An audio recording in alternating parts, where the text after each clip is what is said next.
പിണറായി വിജയൻ തീരുമാനിക്കുന്നു. ഗോവിന്ദൻ പോയി സമ്മേളനം സഭ്യമായ ഭാഷയിൽ ഗോവിന്ദൻ എന്ന് ഗോവിന്ദനെ പിന്നെ പത്മനാഭൻ ഗോവിന്ദ എന്ന് വിളിച്ചപ്പോ സരിനുണ്ടായ ദേഷ്യം കണ്ട. സത്യത്തിൽ വർഷങ്ങളായിട്ട് ജന്മന ഉള്ള CPM-ലുള്ള സഖാക്കൾക്ക് വരെ ഇത്രയൊന്നും രോഷം വരില്ല. ഇയാള് കുറെ അഭിനയിച്ച് കാണിക്കണം. അതായത് എനിക്ക് ഈ പാർട്ടിയോട് അടങ്ങാത്ത കൂറും ഇതിന്റെ സംസ്ഥാന സെക്രട്ടറിയോട് എനിക്ക് പ്രണയവുമാണെന്ന് തെളിയിക്കാൻ വേണ്ടിയിട്ട് ഇയാൾ എന്തൊക്കെ കാട്ടിക്കൂട്ടാണ്. ഇതേ സരിൻ ഗോവിന്ദനെ പറ്റിയിട്ട് പറഞ്ഞ ഒരു പോസ്റ്റ് നമുക്കൊന്ന് വായിച്ചു നോക്കാം.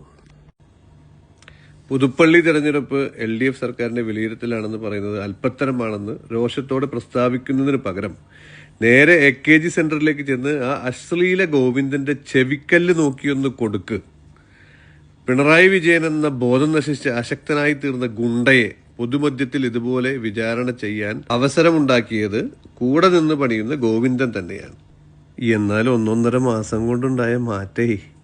എന്നാലും ഇങ്ങനെ സഖാക്കളെ പൊട്ടന്മാരാക്കരുത്.